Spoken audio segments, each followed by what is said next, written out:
Welcome from Johannesburg here in South Africa. My name is Evan Janssen. This show is live. It's broadcast from our studios in Auckland Park as always. We're also streaming live on YouTube right now with our whole show available on demand a little bit later on our YouTube channel. Now today we look at the closure of schools by parents in the Eastern Cape, and you ask you, what are your views? Should parents be closing schools? At SABC Newsroom is where you can send your interactions. Also, where does crime come from is a grander question. Is it in the parental home where it goes wrong? And does that mean a change of strategy in policing for us going forward? We get an update ahead of the Bloemfontein Freedom Conference, and we raise some funds for cancer. 13 primary schools in the Eastern Cape have been closed by disgruntled parents. Parents in the northern areas of the city have vowed to continue shutting down schools until the Department of Education in the province addresses the problems of shortages of teachers. The department has promised to allocate more teachers in the Nelson Mandela Bay district. The Eastern Cape had the lowest pass rate for matrics last year, and education continues to be a problem there, it seems. Now, for the latest, we cross to SABC assignment editor Tommy Dixon. Tommy, what a strange thing this is. Parents themselves closing schools. Is the situation that bad, really?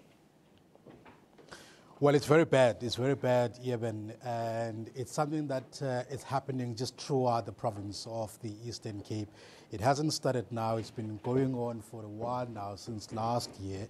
So now parents have taken it upon themselves to actually go around the townships and the areas, in the northern areas, to actually close down schools. As you can see the picture behind me, these are parents, and joined by their kids. In some cases with teachers, they are closing down schools, blocking entrances, because they are very unhappy with the Department of Education in terms of its response to the challenges that they have of not having teachers in many of these schools, affecting different subjects like maths and science. In some cases it's Afrikaans, languages, and so on. So it's very bad because it actually affects the very kids that they seek to assist in terms of not being able to be in class, to get tuition, and also the timing of it all, that it happens at the time when the Department of Education is busy with the annual assessments. And so most of these kids have actually missed out on those annual assessments. And also, in some cases, high schools were also affected. I mean, we did a story about a month ago where about 70 high schools were actually affected by this, where they've been closed down. In the same way that we've seen these primary schools now. And even in that case, you had a situation where matric learners who are actually preparing now for the matric exams were actually affected in terms of their preparation. So it is indeed very bad. Tommy, you must have spoken to the department. What are they saying about learners going to school with no teachers? Any word from them? Well, the department, of course, I mean, it does respond on this crisis here, and it's been raising two issues. To say that one of the challenges that they are facing is that they've got surplus teachers in other schools. Now they're trying to even out the numbers, all right, so that they take some teachers from surplus schools around the province and distribute them to those schools that actually are in dire need of teachers. Now, that process has been very controversial. The teacher unions in the province haven't been on board entirely on that process, because it actually means that some teachers would have to physically move from their comfort zones. For instance, if you teach in suburban areas, you would have to be moved, for instance, to the rural areas. And there's such kind of logistics and some resistance in some areas. So that's one battle that the department has been dealing with. Then the other one, it says it's the issue of budget. There are budgetary constraints in this process of employing teachers, to some of these schools, and it's been a process that it hasn't been able to complete to ensure that it does have sufficient funds to be able to employ more teachers to these schools. Now, tell me, parents are threatening to close down more schools if the department even goes ahead with a plan for the children to write their annual national assessment. What's happening there? Well, that's correct. I mean, they've actually been doing that, as you've seen on the pictures that we rolled earlier on. They're continuing that campaign, and it's affecting different communities.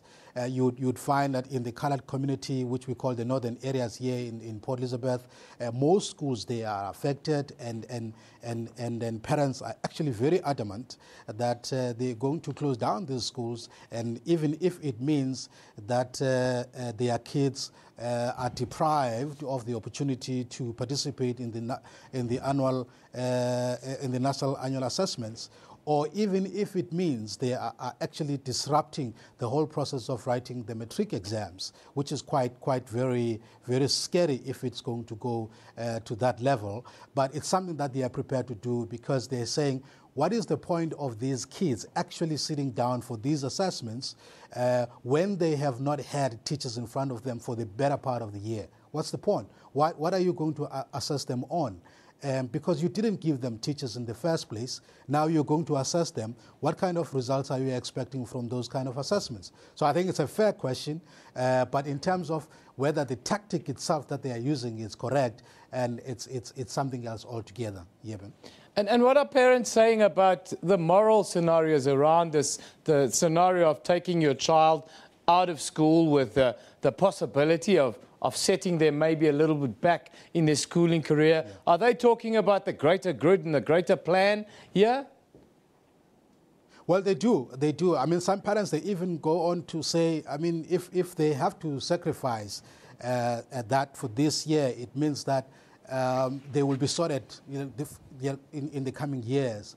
But then again, they also face the risk to say that if they don't act now, it means that they're going to continue with the same situation that they faced of the teacher shortage crisis in their schools. So I think it's a really a very dicey situation. It's a chicken and egg kind of situation, what comes first and so on. So I think they've taken a decision that it's fine. If it means that we have to sacrifice this year so that we actually sort it out for the better part of the coming years, then maybe that's the decision that they would have to take. Very concerning, especially in the Eastern Cape, where education always seems to be in crisis. Tommy Dixon, our assignments editor, giving us a little update as to what is happening in the Eastern Cape. Education, of course, 13 schools, primary schools it is, have been closed by parents who are unhappy that there are not enough teachers, or that there aren't even teachers in those schools to deal with their children. Now, opposition parties walked out of Parliament's Nkandla Adder Committee on the controversy after the ANC refused to agree to call President Jacob Zuma and enforce the public protector's findings against him. The walkout was led by opposition parties after 2.5 hours of debate failed to break a deadlock on certain issues. The ANC maintains that the president is not obliged to rubber stamp the public protector's report. Now, for an update, let's cross to the SABC's parliamentary studio in Cape Town. Our reporter there is Bulelani Philip. Bulelani, from what one sees, opposition parties seem to think that the public protector at times is the highest office in the land. That's not the case. The office simply makes recommendations and doesn't really have jurisdiction. Would that be accurate? Well, I think, Eben, there is a legal conundrum in that there is no legal precedent that basically tests the powers of the public protector in terms of whether her recommendations or remedial action that she puts forward is actually a matter that is enforceable or not. The ANC believes that any recommendations that are made by the public protector are not actually legal binding, while on the other hand, opposition parties quoting the Constitution suggest that the Constitution says that the public protector must take any remedial actions if finding any person guilty of any maladministration. So those are 2 points of contention that actually led to that walkout in Parliament on Friday. Of course, the opposition parties are saying that, of course, in the near future, the Western Cape High Court will be delivering a judgment where it actually gives a legal precedent in terms of the public protector's powers. The matter between the SABC as well as the DA, where the DA is trying to ensure that any findings that were taken by the public protector against the SABC, COO, as well as the board must be enforceable. So they are waiting the outcome of that judgment to ensure that they try to push this argument that the remedial actions that are suggested by the public protector are legally binding. Would it be fair to say that we're starting to see some clutching at straws? It almost starts to look like when you're walking out of these kinds of committees, you throw in the towel somewhat. Would that be fair? Well, I think this, union between the opposition parties as well as the action or the latest action of them walking out is a mere issue of trying to actually send a message that they cannot take part in debates or in meetings where they feel that the committees are taking unconstitutional decisions. Of course, I think to a certain extent there is as well as political and media mileage out of all of these walkouts, because it actually creates that, hype, or if we may call it, media attention, to ensure that, their points that they are arguing within these committees are actually given, the full extent and exposure that they want. So to a certain extent, I think these walkouts for them, it's a mere issue of trying to actually give a public image that says that they're not going to take part to any decisions that they believe are unconstitutional. That would be the one side of it, of course, but the flip side is that there is a quorum. It can't be called unconstitutional. And this committee reconvenes tomorrow without the opposition members, to their detriment, then that would be.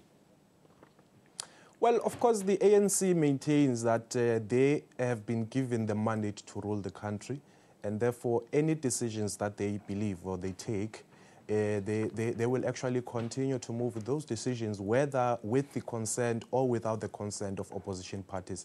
And as I've correctly pointed out, is that the ANC in any committee meetings of Parliament, and as well as this one of the Nkandla Ad Hoc Committee, they've got the majority. It's 6 against 5. So if they form a quorum and they believe in their strategies or in their views, then obviously they can go ahead. But of course, the opposition parties have actually been quick to actually label the continuation of that meeting as an ANC, study group, where, those are the kind of groupings or meetings that happened before the committees.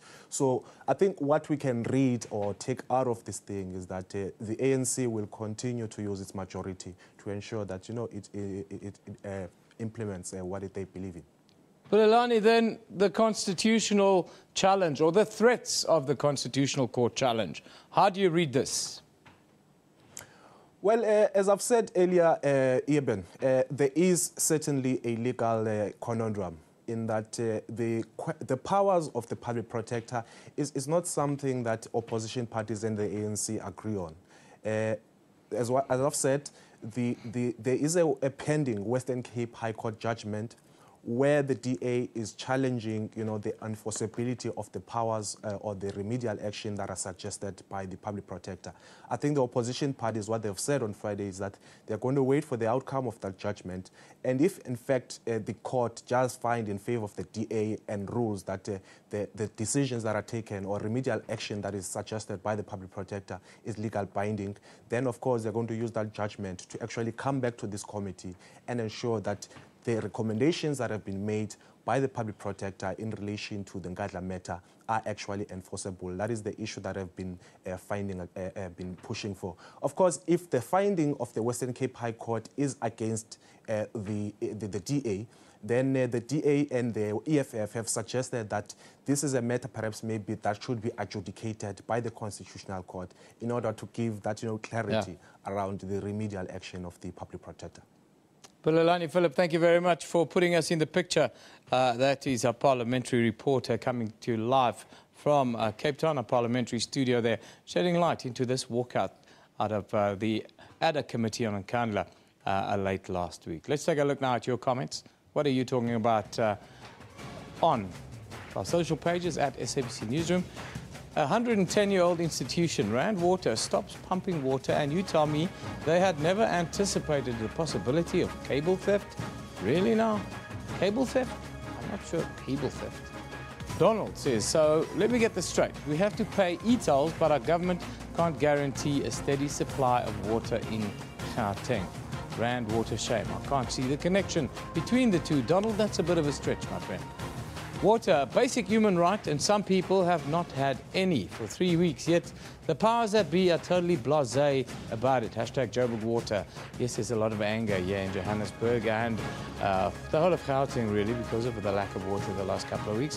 While Rand Water, Joburg Water took their time to admit the problems regarding the water crisis, I urge everyone to take time to pay for their services. I speak my mind. That one. Lance De Reich says, as much as the Rand Water execs need to take responsibility for this water crisis, we all need to use water responsibly until this is resolved. Very sober view there from Lance. Of course, we all live together here in Gauteng, and let's try and share the little resource amongst all of us, because we live in a very dry country. This is South Africa. Let's take a look at the front pages of the world now. We start with the South China Morning Post. Thousands of pro-democracy demonstrators have again defied authorities in Hong Kong, bringing parts of the city to a standstill. In an escalating confrontation that began on Friday, police fired tear gas to disperse thousands of protesters calling for full democracy. Moving on to Japan, well, there you have one of the Spanish front page this morning with a picture of Mount Ontake in Japan, as Japanese rescuers resume a grim operation to cover more bodies from the mountain after 31 people were believed killed in a volcanic eruption over the weekend there. And of course, we move on to the sporting world. The front page of the Scotsman with a beautiful picture of Europe securing the Ryder Cup at Gleneagles in Scotland, beating the USA by 16.5 to 11.5. Now, on Mount Ontake, a volcano in Japan, erupted unexpectedly on Saturday morning, leaving several hikers injured and stranded in the mountains. We found this raw footage this morning, posted on YouTube. The video footage posted online show huge grey clouds boiling towards climbers at the peak and people scrambling to descend as blackness enveloped them. At least 30 people are believed to have died near the peak of the volcano in central Japan, trapping scores of amateur climbers and covering a wide area with thick, thick ash. More people are feared dead. Certainly a tragedy and incredible pictures as that eruption occurred. Time for us to take a little break. You're watching Newsroom on SABC News.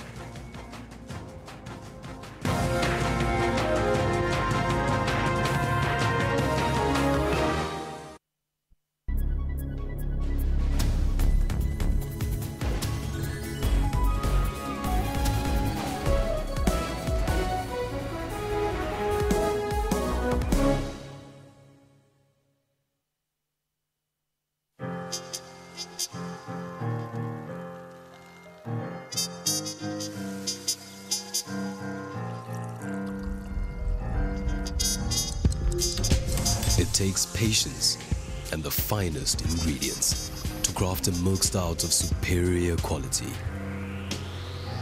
that is made to be savored by the most refined palate.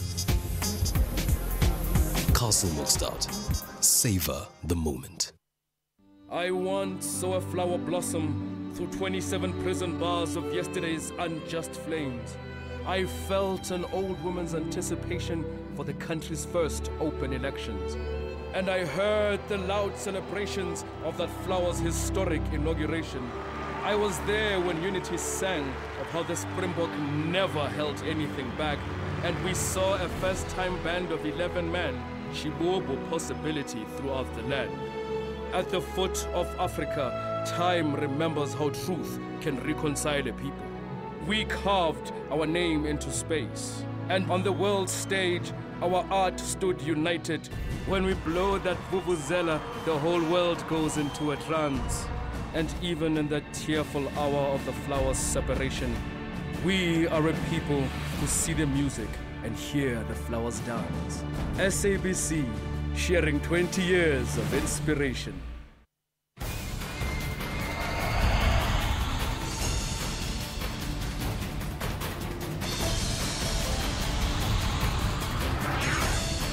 SABC News, we've got Africa covered.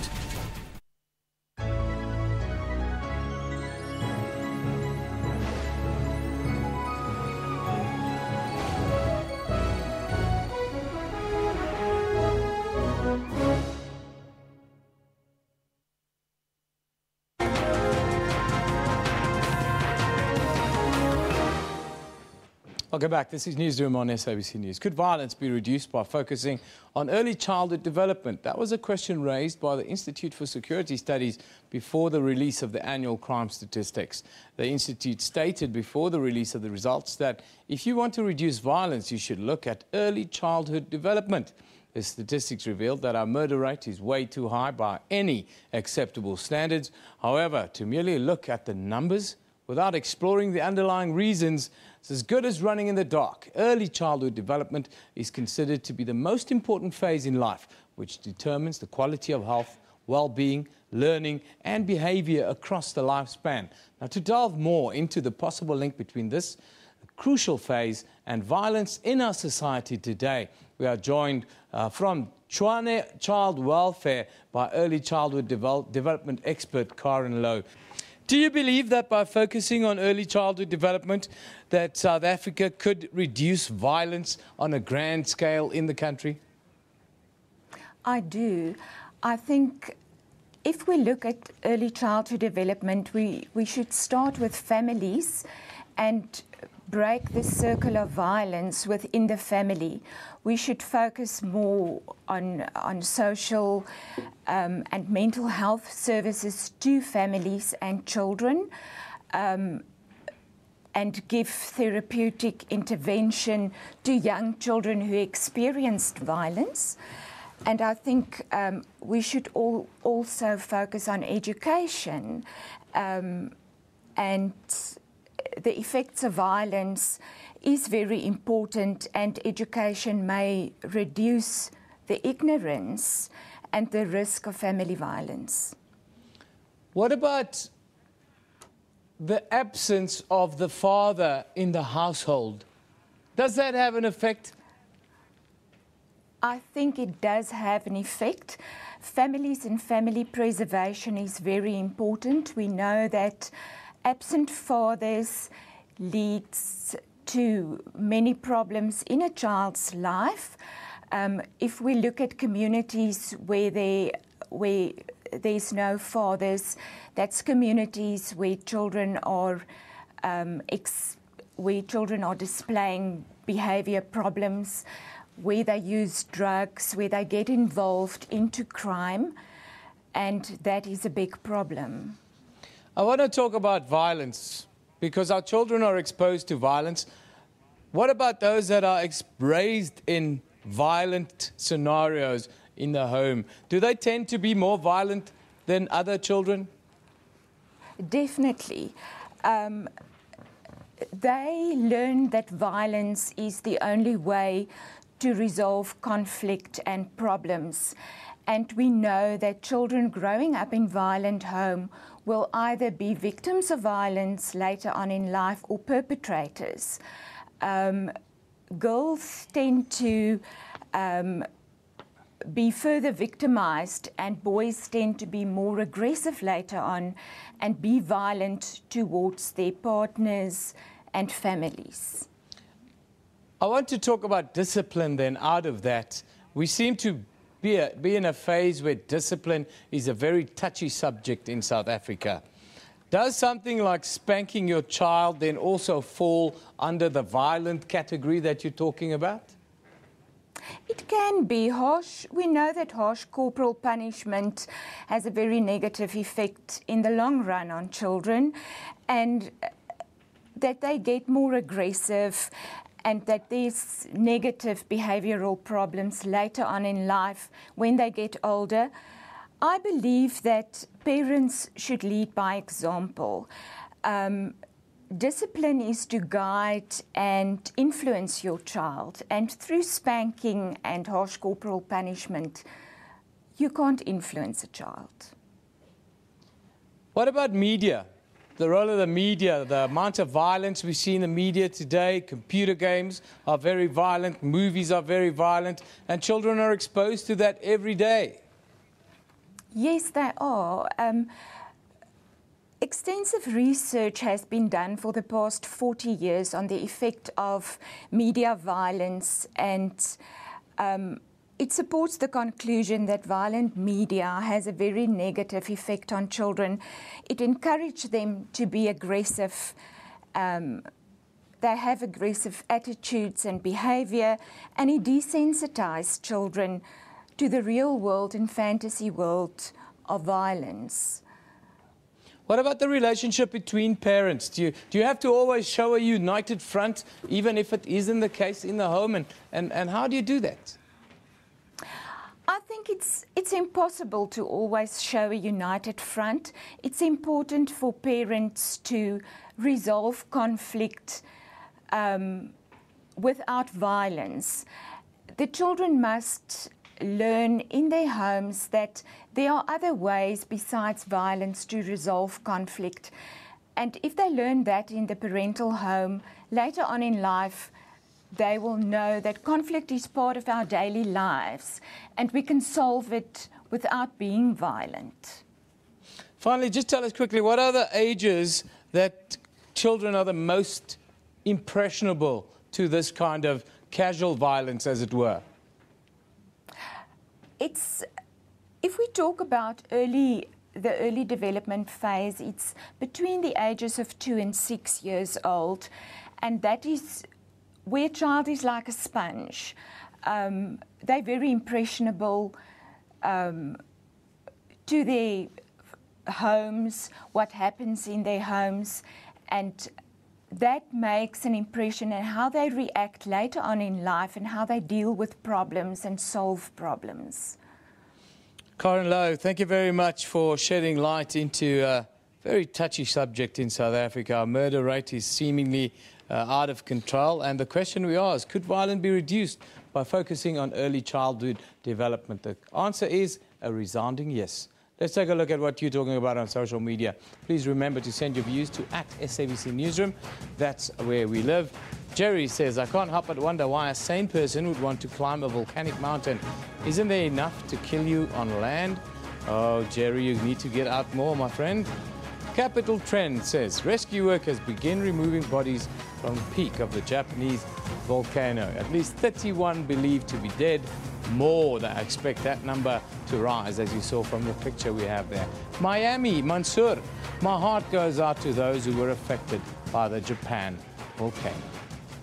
Orestes Giorgio, nature strikes again in Japan. Could this have been avoided with technology, sensor networks, GPS tracking?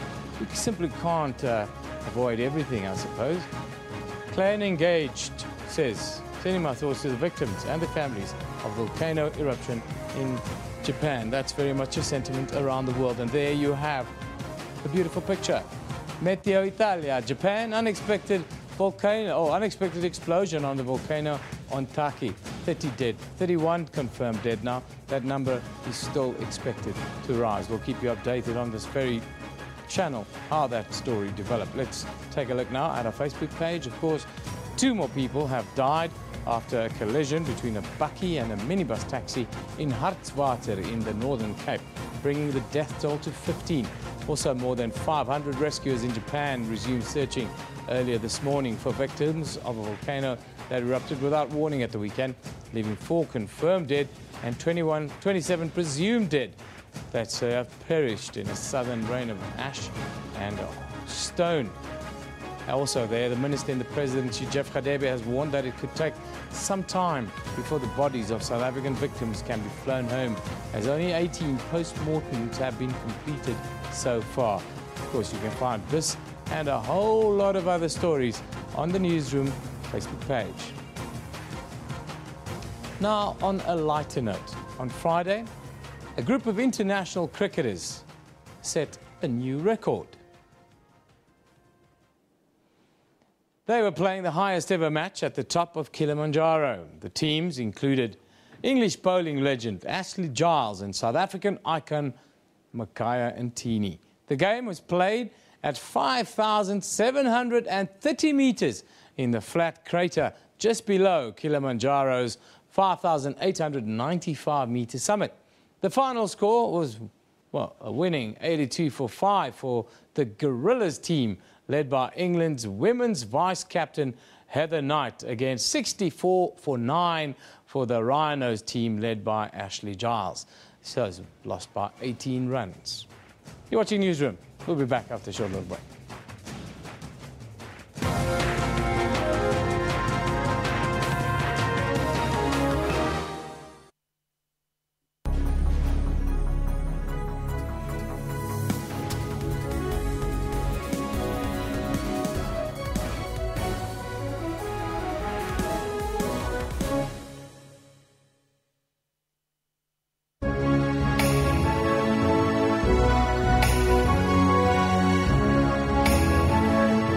This former breadbasket of Africa, playing host to SADC leaders.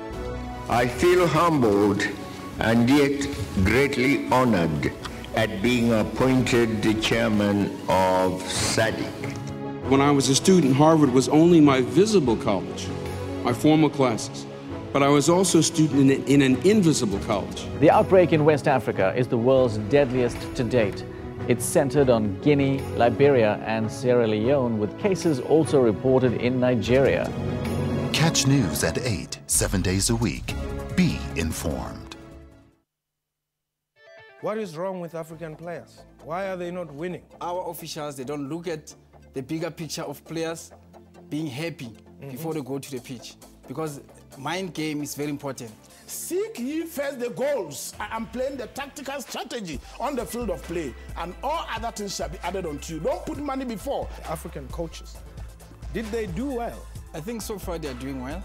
I do not agree. Sometimes local is dangerous, because I'm telling you, he who cut the road does not know that his back is zigzag. Ghana proved to be a damp squib. You cannot go to war with chickens. You go to war with your best commanders. What will it take for Africa to make it at international level? Bring professional coaches from anywhere, whether from Mars, Moon, Jupiter, to come and coach and get us the results. That's what we want. You can't be a coach simply because you play football. And Anam, do you have to be a drunkard in order to own a bottle store? No. Watch Question Time with me, Mpho Tsedu, Monday to Thursday at 5:30 p.m. on the SABC News Channel.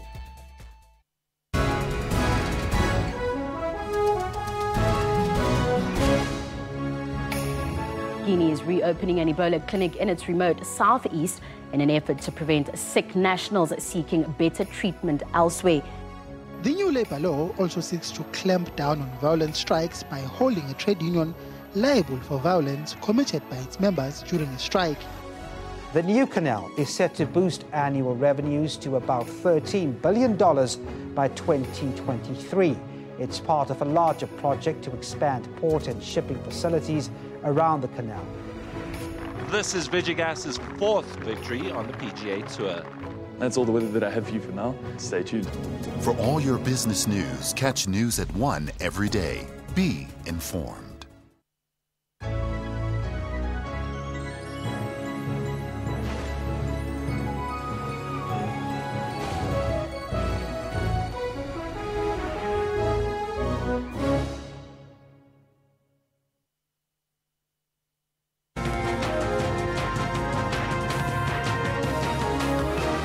Now, more than 60 local and international speakers and over 200 delegates from around the world have spent the weekend at the University of the Free State, exploring methods on how to strengthen the foundations of reconciliation, integrity and sustainability in society. The conference aims at offering a platform to all of those aspiring to be leaders, to exchange ideas about innovative ways to advance forward thinking in the ways we deal with various issues in our society. Now, joining us from our Bloemfontein studio this morning is the head of communications of the Mangaung Metro, Kondile Kedama. Freedom, our responsibility, is the underlying message we're discussing when we say that our freedom is our responsibility. Is that the context? Yeah, I think that is the context. As you have captured it in your introduction, that the conference is made out of people who are more interested in reconciliation on matters of sustainability and integrity.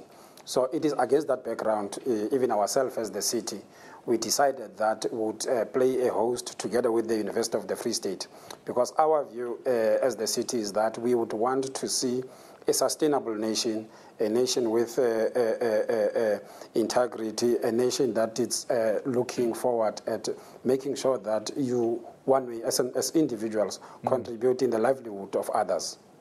Talk us about the inspiration for putting together this kind of event this weekend. Look, it is made out of a number of foundations. For example, the Linde Fourie is at the forefront. You'd remember that how Linde Fourie Foundation was established. It was in 1993 when Linde Fourie was killed in Heidelberg Tavern. And those people felt, that something has to be done to deal with matters of humanity, to deal with matters of crime. Also, you have your initiative of change. That is a foundation that exists in the Western Cape. But most of the people there are spread all over the world. For example, predominantly, we have delegates from the US and from Switzerland. And you also have representatives from the continent itself, Cameroon and Mali. One of the good outcomes that we had yesterday, it was a representative from Mali who was referring to his municipality as to how he comes up with programs that are aiming at sustaining that community, knowing that some of the municipalities are depressed and so. Yeah. Now, what is going to happen ultimately? It is to fuse all those views, that wisdom, and see as the city, for example, as to how do we tap into that wisdom. Issues of agriculture, we had experts in the agriculture.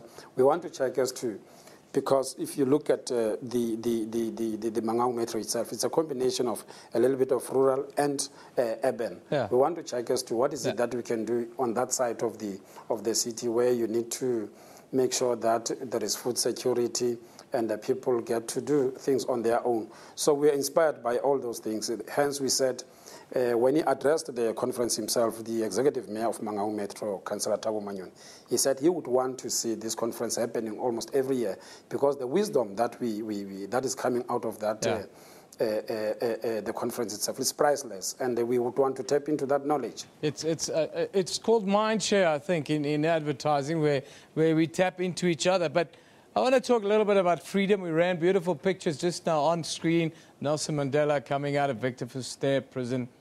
Talk about that freedom. How are we doing today? Are we living up to that dream, or are we a little bit behind the 8 ball? One of the speakers from the Linde Foundation from Switzerland, her name is Susie, was actually inspired by Madiba to say, but if South Africa has been able to, overcome all the hurdles that they had pre-democracy, and they are beginning a new struggle, a struggle of ensuring that people are empowered, there's job creation, there is a fight taken against crime. Why can't we do it ourselves? Because most of the delegates there are not associated with government, and they are saying, we would want to contribute in the welfare of human beings. We don't want to wait for government to do things. And I think this is what actually inspired even our executive mayor to say, what do we do? What contribution can we make to these people who are actually saying, let's not wait for government, let's do things ourselves. Let's see as to how do we contribute on food security. We understand South Africa is complex. You have just talked about issues relating to water. Yeah. You have talked about issues relating to child abuse and so. Yeah. So these are the things that are coming out of the conference. But in our small spaces as human beings, as governments and so, we must inculcate and foster a training to our people that says, what do we do ourselves in our small spaces to contribute in advancing the welfare of human beings generally? We have to be good citizens first and make a contribution, starting in our own home, building it outwards, in order to attain the dreams of our great leaders of yesterday. Thank you very much for joining us today. We're talking Freedom. The conference is ongoing, or has been ongoing, in Bloemfontein. Well, actually in the entire Mangaung area. Finally, are you a rock music fanatic and feel like rocking for a reason? Well, Katrine finds out how you can do both. Well, thank you, Eben. Yes, tonight, the first annual Rock for a Reason fundraising dinner is set to take place at the Hard Rock Cafe in Sandton. The highlight of the evening is a talk and performance by special guest and former front lady of all-girl rock group Clout, Cindy Alter. South African Bachelor of the Year finalist Guy Sabin will be hosting guests tonight who will all be rocking for a reason and raising funds for cancer. Guy joins us today in studio along with Olivia Curlewis from a Cancer Association of South Africa. Welcome to Newsroom, guys. Thank you for having us. Guy, I would like to start with you. Tonight's event, the background, the idea behind it. Well, being one of the finalists in SA Bachelor of the Year, we have to have an effective and sufficient charity drive, and the main thing that we have to do is raise funds for cancer. So my purpose tonight is I want to show that fundraising can actually be fun, and I want to try spread the awareness and make it bring out as much awareness and as possible to the public. And the decision to get involved with cancer, raising funds for cancer in South Africa? Well, it's always been something very special to me, cancer. It's one of those things that are truly taken for granted until somebody suffers from it themselves or a loved one. And me being able to represent cancer tonight at the event, and also just to bring a sense of unity, just to promote the cause and spread the word as much as possible. And then Olivia, Cancer's association with Guy and the decision to be part of tonight's event. How are you guys feeling about tonight? What can be expected?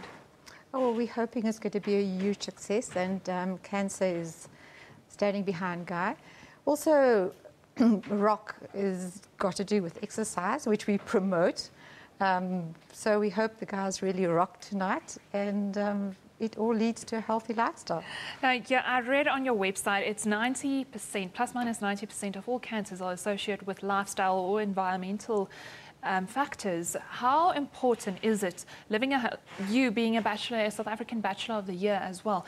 I presume being healthy, leading a healthy lifestyle is your way of being a role model as well to other people. How do you bring that message to other people?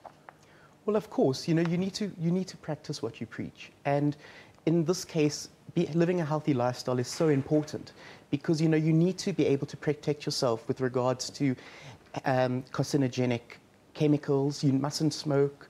Well, try not to smoke, as fun as it may be. You must eat healthy, protect your skin. It's some factors that are very small but can play a huge role in the future of your life.